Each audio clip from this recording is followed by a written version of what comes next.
Bonjour ou bonsoir selon ta localité. Je suis Prosper Diossou, l'Africain qui vit au Sénégal, au Mali, au Burkina, au Nigeria, au Ghana, en Égypte, au Kenya, en Éthiopie. Je suis africain.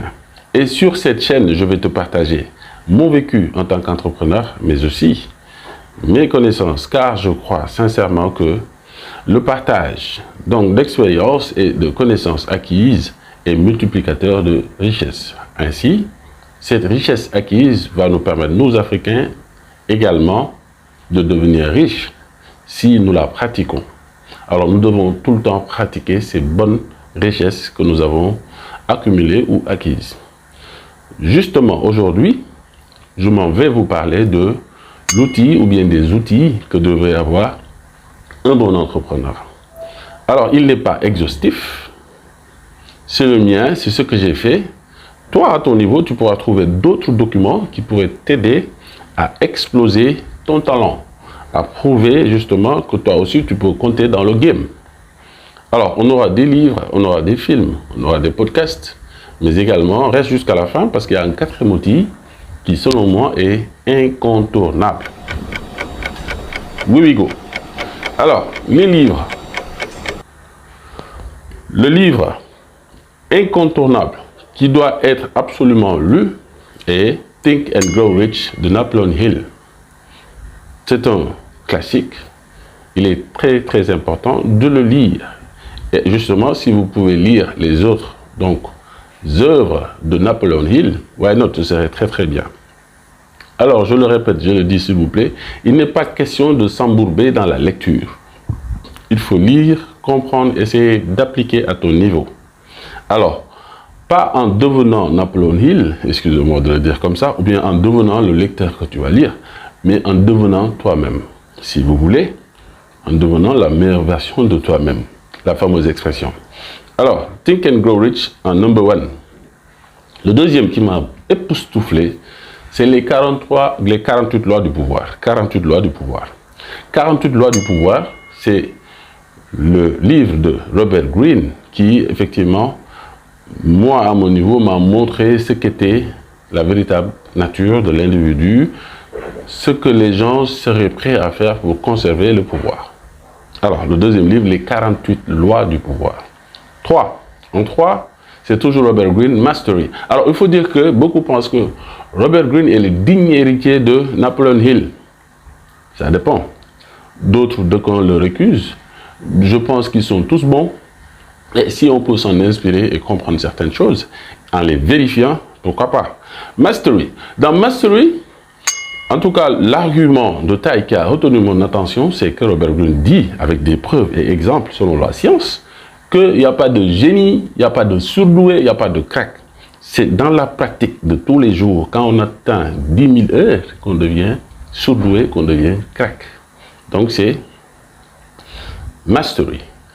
Alors, nous avons parlé de Think and Grow Rich, nous avons parlé des 48 lois du pouvoir, nous avons parlé de Mastery.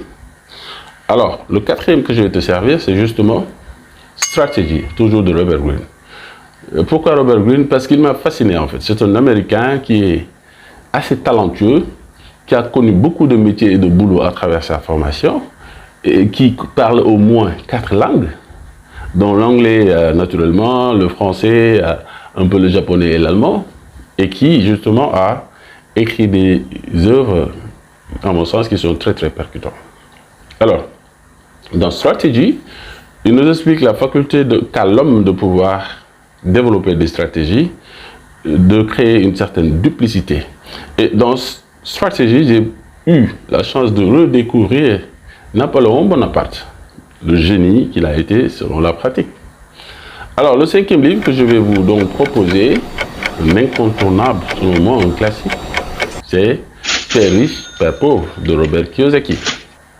Alors, dans Père riche, Père pauvre, nous avons différents arguments concernant l'accumulation de richesses, concernant la création ou bien le développement de ton intelligence ou bien ton quotient intellectuel, financier.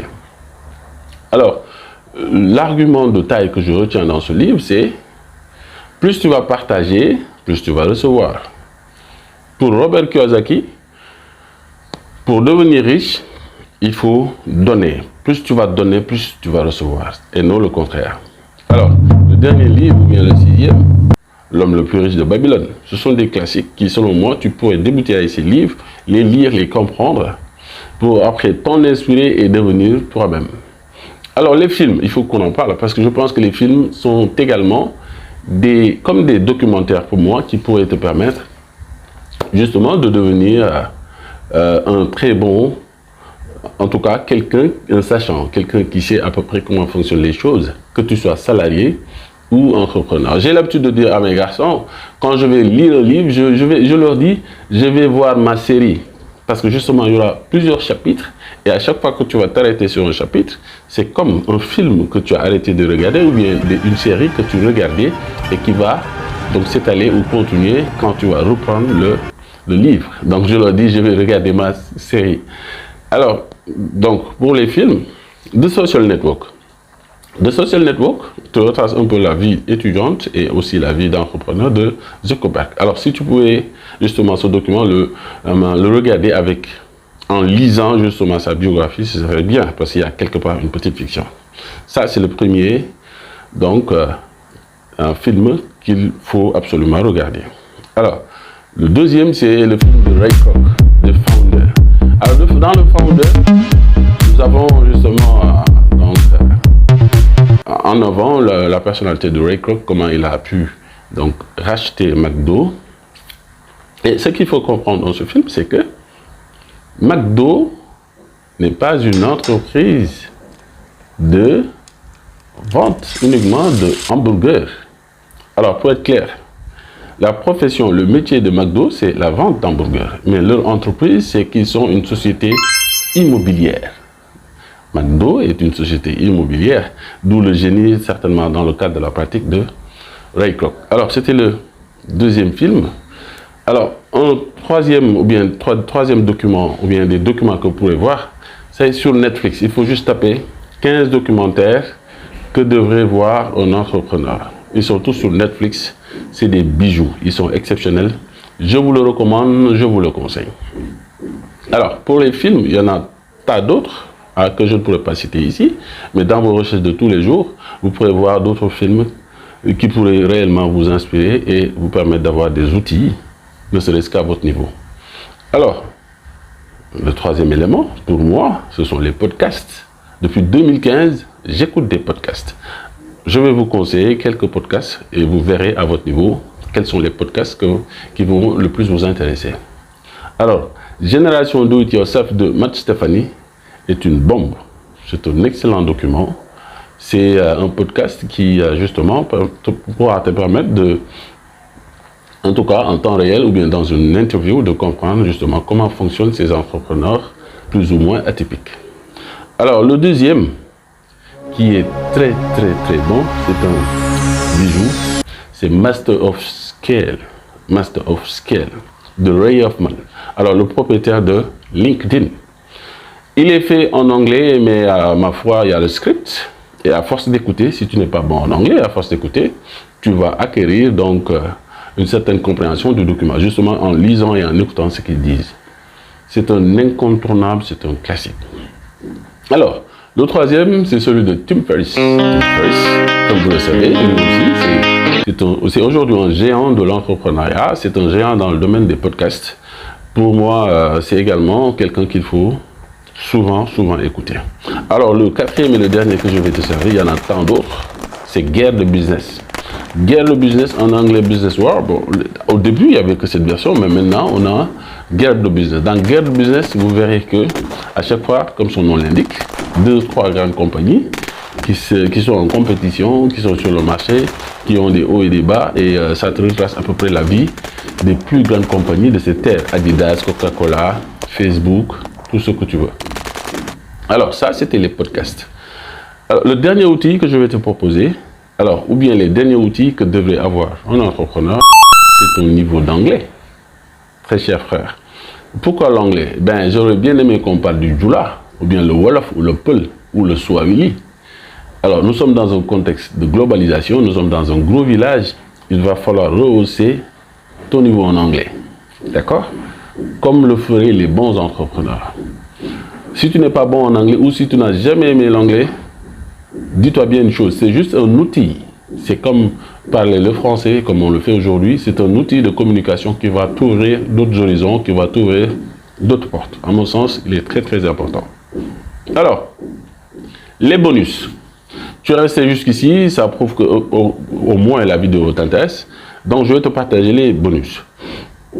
Ce que je vis tous les jours en tant qu'entrepreneur, c'est, en tout cas, la faculté ou bien le besoin urgent et ardent de faire régulièrement du sport. Pourquoi? Parce que mon corps, ce corps est mon premier partenaire. Il ne faut pas qu'il tombe malade assez souvent. Donc, ce que tu vas manger et les exercices vont te permettre de bien t'en occuper et avoir des temps de repos donc, qui vont lui permettre de se régénérer, de devenir donc un bon carburant ou bien un outil de travail. Donc, il est très important de t'occuper de ton corps en faisant du sport.